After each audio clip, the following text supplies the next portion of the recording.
Comienzo por el cerco o circo comunista, el que le montaron Maduro y el canciller Arriaza a la alta comisionada de la ONU para Derechos Humanos. Contó con la participación del nieto menor de Salvador Allende, Pablo Sepúlveda Allende, que alguna vez fue conocido aquí porque fue novio de María Gabriela Chávez. Pasó desapercibido cuando la recibió en la Casa Amarilla al lado de la exministra de Salud de Chávez, María Lourdes Urbaneja, quien detentó el cargo de ministra al mismo tiempo que Bachelet era ministra de Salud del presidente Ricardo Lagos. Ambas se conocieron en ese entonces y luego Chávez la mandó de embajadora en Chile para afianzar la relación. Arriaza además la mandó a traer desde la embajada en México para que ayudara a lavarle el cerebro a Michelle, pues el organismo a su cargo había presentado 2 duros informes contra el gobierno de Maduro y debemos alertarla, le dijo Arriaza, y darle a conocer nuestros grandes logros en los derechos humanos. Bueno, tu relación con ella y la de Pablo nos servirá para que tenga otra visión más directa y personal. Fue así como Pablo pasó desapercibido, como relata el diario digital chileno El Libero.cl, El Libero de Chile. Utilizaré con debido respeto y dándole crédito a su autoría a este prestigioso portal de investigación chileno en los textos que intercalo, porque Pablo Sepúlveda Allende estuvo entre la comitiva que recibió a la alta comisionada, dice el diario, para los derechos humanos en la Cancillería. El médico formado en Cuba y abierto simpatizante del chavismo cuenta a El Libero que en la ocasión le entregó una carta a la exmandataria con su visión sobre las razones de la crisis en ese país, en Venezuela. Pero ¿quién es el nieto? El nieto favorito de la revolución venezolana, Pablo Sepúlveda Allende, es médico. Es el menor de los nietos de Salvador Allende. Y dice él, vivo en Venezuela hace 10 años y en la carta que le entregó a la Bachelet le solicito que en su informe mencione el bloqueo económico que está sufriendo Venezuela y que es en gran parte responsable de la crisis. Dijo él, le explico con cifras y datos la situación. Él mismo se lo detalla en Libero en abril de 2018, dice, asumí como coordinador internacional de la red de intelectuales, artistas y movimientos sociales en defensa de la humanidad. En la entrevista relata que asistió a la Cancillería venezolana para entregarle la carta de 3 páginas a la alta comisionada con su punto de vista sobre la situación venezolana, donde le cuenta cómo era el país en el que vivió antes comparando con el de ahora.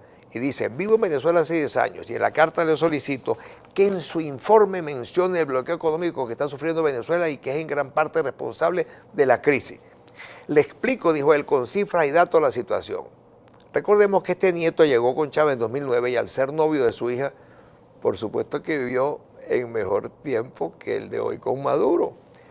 Y dice, nos sorprende profundamente que usted, doctora Bachelet, como primera medida al asumir su nuevo cargo como alta comisionada de la ONU para Derechos Humanos, ataque al gobierno de Maduro por la falta de alimentos y medicamentos y lo responsabilice por el aumento de la emigración, hechos que a todas luces son promovidos por la guerra económica de Estados Unidos. Señala en un comunicado firmado en Suecia. Los firmantes le recuerdan a la alta comisionada que sus declaraciones sobre Venezuela ocurren en un contexto de ataques al país petrolero por la política de Estados Unidos. Allí le insisten que esta campaña mediática lo que busca es preparar a la opinión pública para una intervención militar en Venezuela. En febrero de 2019 nuevamente apareció como firmante de una carta dirigida a Bachelet que comienza expresando la preocupación por el bloqueo económico de Estados Unidos contra Venezuela. Sepúlveda Allende se muestra como un firme defensor del régimen de Maduro iniciado por Hugo Chávez y continuado por Maduro. Tiene un mensaje fijado en su perfil de Twitter desde el 2 de febrero. En estos momentos dice, cualquier posición intermedia o ambigua al respecto es favorable al golpe de Estado en curso y a la anunciada intervención militar. El ex pololo, ¿sí?, de una de las hijas de Chávez. El término en Chile significa persona que mantiene con otra una relación amorosa que no alcanza en nivel de compromiso a la del noviazgo. Es una farsa en la que estuvo sometido a inmensas presiones y presentando pruebas falsas. La relación se hizo pública en abril de 2009 cuando llevaban 3 meses de pololeo. Ella lo vino a buscar a Chile en diciembre y el joven médico dejó su trabajo en Coquimbo para mudarse a Caracas. Eso reseñaban los diarios hace 10 años. Se conocieron en Caracas en un acto por el centenario del natalicio de Salvador Allende y fue el propio Hugo Chávez quien lo presentó ante los medios de comunicación durante su programa dominical. Aló presidente, dijo, Pablo, médico chileno, compañero de María y nieto de Salvador Allende. Así lo presentó el exmandatario mientras recorría un centro de producción de medicamentos en Caracas. Sepúlveda Allende se mudó a Caracas y comenzó a trabajar en un consultorio bautizado con el nombre de su abuelo, Salvador Allende, en Chuao, del CDI cubano. Un año después ya se informaba que la relación había terminado y que había sido convocado junto a una veintena de médicos chilenos que estudiaron en la Escuela Latinoamericana de Medicina de La Habana a incorporarse a la misión de salud de Cuba en Haití. La otra conocida de Bachelet, que la llamaron para eso, la recibió en la Casa Amarilla, fue María Lourdes Urbaneja, le decía la ministra y ministra de Salud, quien se abrazó afectuosamente cuando la vio. Ella fue designada embajadora de Venezuela en Chile en octubre de 2006, en medio de un impasse diplomático, luego de que el anterior representante, Víctor Delgado, hiciera crítica a la democracia cristiana y emitiera comentarios sobre la contingencia política interna chilena. Venezuela en ese momento estaba en campaña para ser incorporada como miembro no permanente del Consejo de Seguridad de la ONU, y Delgado dijo que no le extrañaría que la democracia cristiana se opusiera al apoyo de Chile en eso, pues el partido ya ha sido contrario al proyecto socialista, progresista y renovador del presidente Allende, y se opone al mismo proyecto, similar al de Allende, de Hugo Chávez. A confesión de parte, diría yo. Bueno, antes de desempeñarse como embajadora, Urbaneja fue ministra de Salud de Hugo Chávez, cuando la Bachelet tenía la cartera, como decíamos, del gobierno de Lagos. Urbaneja es médico, cirujana graduada en el 67 y estuvo en Chile cuando el gobierno de Allende, y se tuvo que venir después cuando se vinieron 160 y tantos venezolanos que estaban apoyando a Allende, y bueno, de ahí viene pues esa trayectoria que tiene y esa relación con Chile. Vamos ahora a presentar algo que es noticioso hoy, amigos. El diario The Washington Post publica un trabajo sobre el general Christopher Figuera, quien se fue del país y era el director del SEBIN, responsable de haber sacado a Leopoldo López de su prisión por instrucciones del presidente Guaidó. Bueno, pues el Washington Post hoy trae un trabajo muy completo donde lo entrevistan. Hay una entrevista adicional de Associated Press a él y otras entrevistas que están saliendo en estos días ya. Casualmente llegó a Washington el comisario Iván Simonovic, que hizo una presentación frente a la estatua de Bolívar en Washington para decir que hoy se iba a reunir con representantes y senadores del gobierno americano. Bueno, pues lo importante de hoy, amigos, es esa entrevista al general Christopher, que está en Washington. Pasó por Bogotá primero y ya está en Washington también declarando. Y alguna parte de esa declaración que está en la página del Washington Post y en los diarios y en medios durante todo el día de hoy, vale la pena escuchar, por lo menos para que vean lo que dice Christopher. Mira,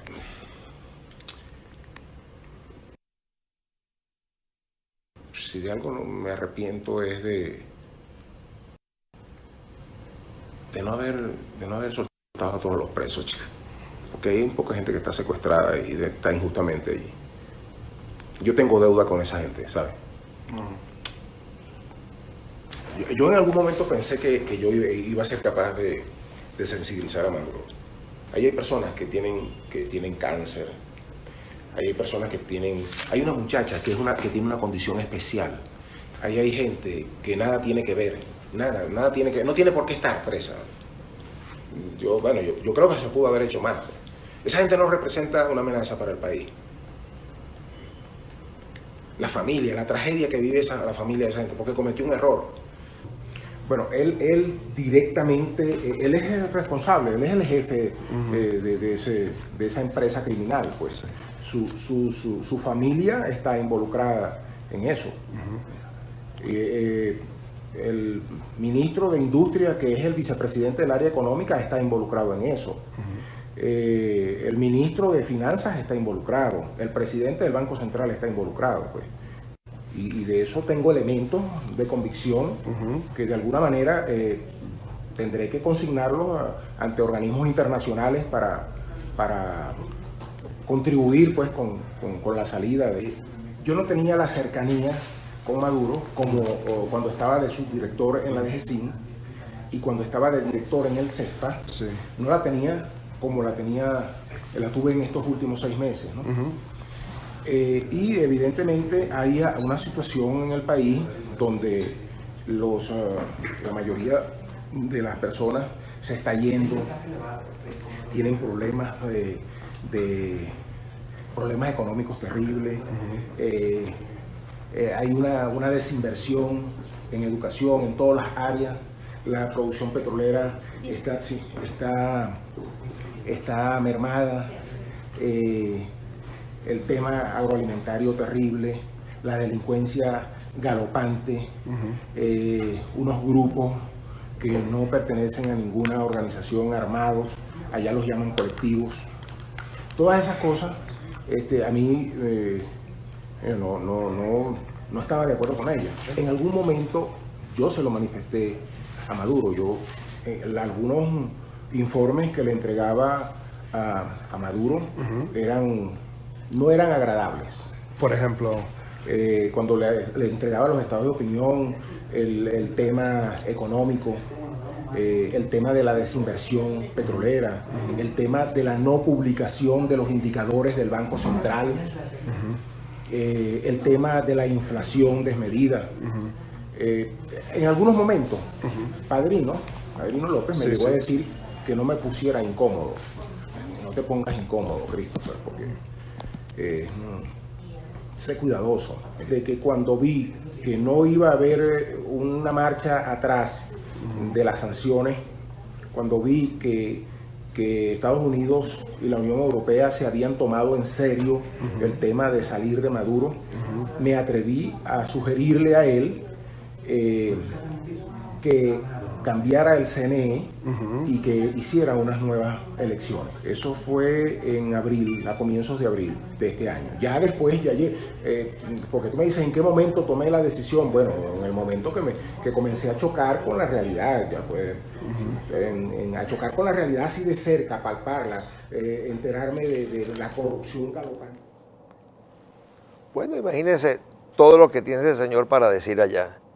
Además hay que decir que él fue preparado en Cuba, sobre todo para el CESPA, que es el organismo de censura y de control de medios, y después estuvo en el SEBIN, la policía de espionaje, la policía política del régimen, junto al DGCIM. Total que este señor, que le levantaron las sanciones que había impuesto el gobierno americano por participar precisamente el 30 de abril en esa rebelión momentánea, se había ido ese mismo día en la mañana para Bogotá, y de Bogotá partió a los Estados Unidos. Toda esa información viene hoy en dos entrevistas muy grandes, tanto a la Washington Post como una de Associated Press que le hace Joshua Goodman, y están en los medios. Así que esto será noticia a partir de hoy en distintos medios, no solo de Estados Unidos, sino también aquí en Venezuela, en los que se puede hablar de esa situación, como hicimos hoy en Vivo Play TV Venezuela. Será hasta la próxima oportunidad, amigos. Muchísimas gracias por estar con el show de Bocaranda en estos especiales, y los espero pronto para otro show de Bocaranda.